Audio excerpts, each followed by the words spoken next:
Selamat pagi, mahasiswa semester 4, kelas A dan B.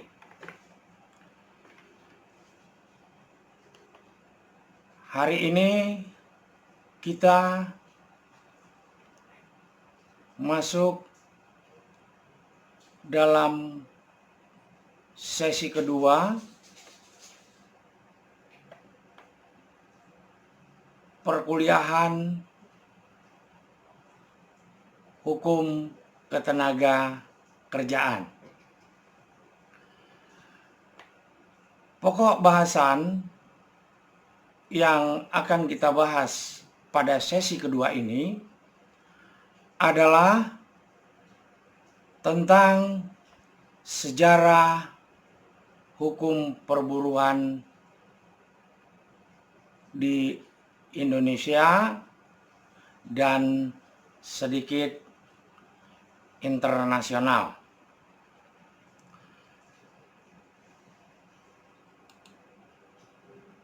Jika kita bicara sejarah hukum perburuan Indonesia, maka kita akan coba membahas sedikit tentang sejarah hukum perburuan internasional.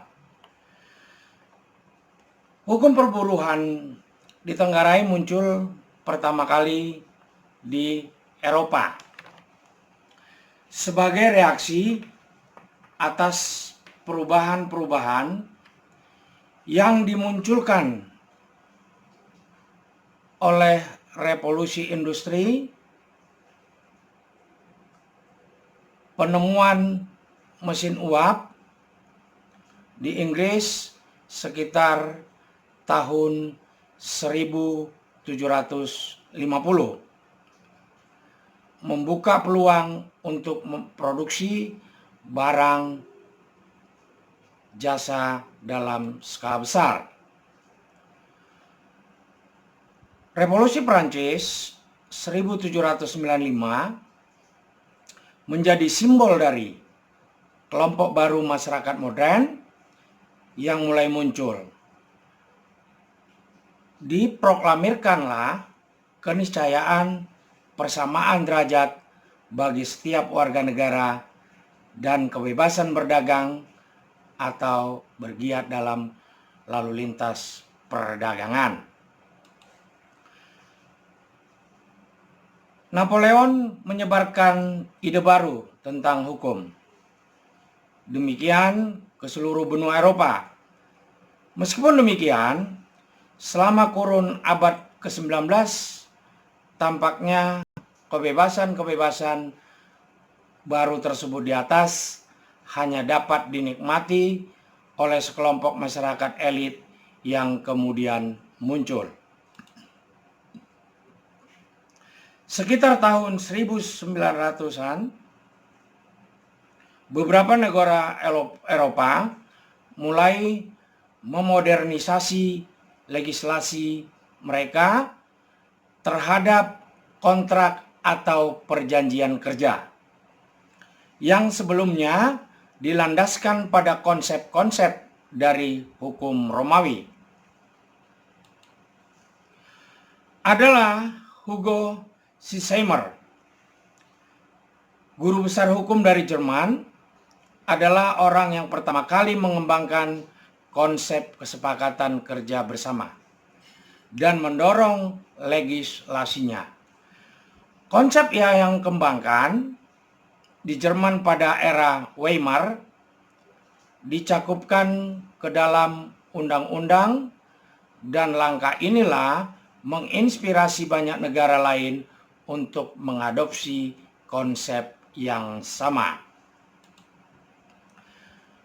Dalam perjanjian perdamaian atau pengakhiran Perang Dunia Pertama, The Peace Treaty of Versailles, pada tahun 1919 dibentuklah The International Labour Organization atau ILO. Presiden Amerika Serikat Roosevelt pada akhir Perang Dunia Kedua mendeklarasikan four freedoms atau 4 kebebasan yang terkenal. Dalam hal mana kebebasan keempat, freedom from want, kebebasan dari kemiskinan, merujuk pada keadilan sosial. Perserikatan Bangsa-Bangsa dalam Deklarasi Universal tentang Hak Asasi Manusia 1948 dengan tegas menyatakan bahwa hak-hak sosial adalah bagian dari hak asasi manusia. Maka pada tahun 1990-an, kejatuhan dan kehancuran eksperimen sosialis di negara-negara Eropa Timur mendorong gerakan liberalisasi. Dalam konteks menanggapi tuntutan globalisasi, dikembangkanlah hukum perburuhan Eropa. ILO memperbaharui konvensi-konvensi yang ada dan menekankan pentingnya sejumlah hak-hak buruh yang terpenting. Sejak 1970-an, Bank Dunia maupun PBB lebih memperhatikan pemajuan hak-hak sosial. ILO mendorong dan mendukung perkembangan sosial di negara-negara berkembang. Itulah sekilas sejarah hukum perburuan internasional. Sekarang kita bicara tentang sejarah hukum perburuan di Indonesia. Dari sejarah perburuhan dapatlah dicatat bahwa di zaman feodal, istilah buruh hanya digunakan untuk orang yang melakukan pekerjaan kasar, seperti kuli, tukang, dan sejenisnya. Lebih dikenal dengan sebutan blue collar. Sedangkan orang-orang yang melakukan pekerjaan halus, terutama yang mempunyai pangkat dan sejenisnya, dinamakan dirinya pegawai yang berkedudukan sebagai priai yang dikenal dengan sebutan white collar. Kitab Undang-Undang Hukum Perdata, buku 3, bab 6, titel 4, dahulu adalah satu-satunya bagian yang mengatur tentang perburuhan, tetapi hanya mengatur pelayan dan tukang. Barulah mulai 1 Januari 1927, KUH Perdata buku 3 bab 7A mengatur masalah-masalah buruh, baik buruh kasar maupun halus.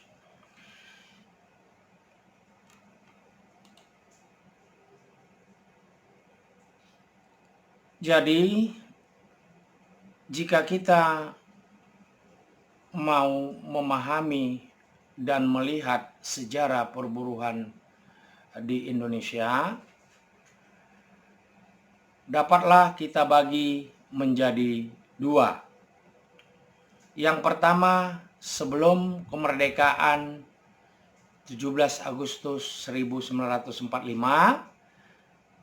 dan yang kedua setelah 17 Agustus 1945. Jika kita bicara sebelum 17 Agustus 1945, sejarah hukum perburuhan atau ketenagakerjaan sebelum kemerdekaan 1945 dibagi menjadi 3. Yaitu 1, zaman perbudakan. Yang kedua, zaman Rodi. Yang ketiga, zaman penale sanksi. Sekarang kita bahas apa yang dimaksud dengan zaman perbudakan. Zaman perbudakan adalah zaman di mana orang melakukan pekerjaan di bawah pimpinan orang lain. Ciri yang menonjol adalah buruh atau tenaga kerja tidak mempunyai hak apapun. Bahkan hak atas hidupnya juga ditentukan oleh tuannya atau majikannya. Yang sangat menyedihkan pada saat itu juga belum ada peraturan dari pemerintah yang menetapkan bahwa pemeliharaan budak menjadi kewajiban pemiliknya. Barulah pada tahun 1817 pemerintah Hindia Belanda mengatur mengenai perbudakan dengan menetapkan peraturan-peraturan sebagai berikut. Mengadakan larangan memasukkan budak-budak ke Pulau Jawa. Harus diadakan pendaftaran budak. Mengadakan pajak atas pemilikan budak. Melarang pengangkutan budak yang masih anak-anak. Mengadakan peraturan tentang pendaftaran anak budak. Akan tetapi dalam kenyataannya, kelima peraturan tersebut di atas tadi belum dapat merubah nasib para budak. Pada tahun 1825 diadakan lagi perbaikan peraturan di mana diharapkan dapat merubah nasib para budak tersebut.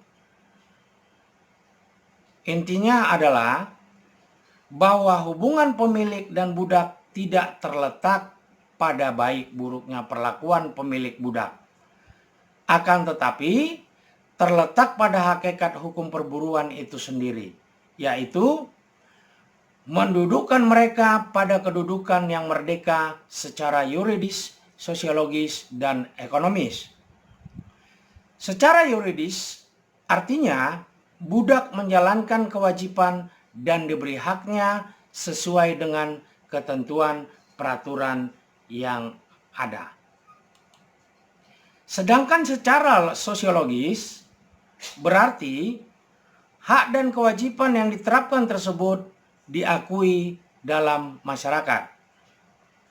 Secara ekonomis berarti hak yang diberikan pada budak tersebut mendapat imbalan yang cukup. Pada zaman pemerintahan Raffles antara tahun 1818 sampai dengan 1825, ia berusaha memperbaiki nasib para budak dengan mendirikan satu lembaga yang bernama Java Benevolent Institution. Akan tetapi maksud baik dari Raffles ini ditentang pemilik budak yang berpendirian penghapusan perbudakan merupakan pelanggaran terhadap hak para milik pebudak. Pada tahun 1854 perbudakan mulai dikikis. Dan pada tahun 1860 tepatnya 1 Januari perbudakan di Indonesia dihapuskan. Akan tetapi tidak berarti perbudakan hapus sama sekali. Karena perbudakan dari segi mental tetap masih ada. Di luar Pulau Jawa, perbudakan disebut perhambaan. Itu di Pulau Sumatera. Di Pulau Banda disebut peruluran. Perhambaan adalah memberikan piutang atau gadai pada seseorang dan bila tidak dapat mengembalikan, maka si penerima gadai harus bekerja pada pemberi gadai sampai hutang dan bunganya terlunasi. Pulau Banda yang terkenal sebagai pulau penghasil rempah-rempah, tanah di pulau tersebut pada saat itu dikuasai oleh penduduk asli. Kemudian Gubernur Jenderal Hindia Belanda mengambil alih. Pemilik tanah di pulau tersebut banyak yang dibunuh. Tanah yang dikuasai dibagikan kepada pegawai company dan disuruh menanami rempah-rempah. Tanah yang dikerjakan oleh pegawai company tersebut terkenal dengan nama per, dan orang yang mengerjakan disebut perkenier. Terikatnya pegawai company untuk menanami rempah-rempah di Pulau Banda itu disebut peruluran. Nah, saya rasa untuk di sesi kedua ini saya cukupkan.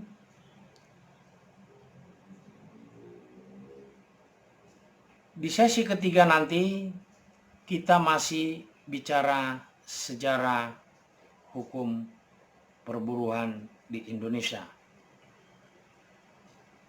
Selanjutnya, saya berpesan kepada mahasiswa semester 4, baik kelas A dan kelas B, setelah menyaksikan video ini, wajib memberikan komentar dengan memasukkan nama, NIM, dan kelas. Karena ini adalah bagian dari interaksi perkuliahan yang mengenai absensi perkuliahan. Karena di session pertama ada beberapa orang yang tidak melakukan komen dan di absensinya dia tidak terdata masuk. Demikianlah tatap muka kedua ini saya akhiri. Terima kasih.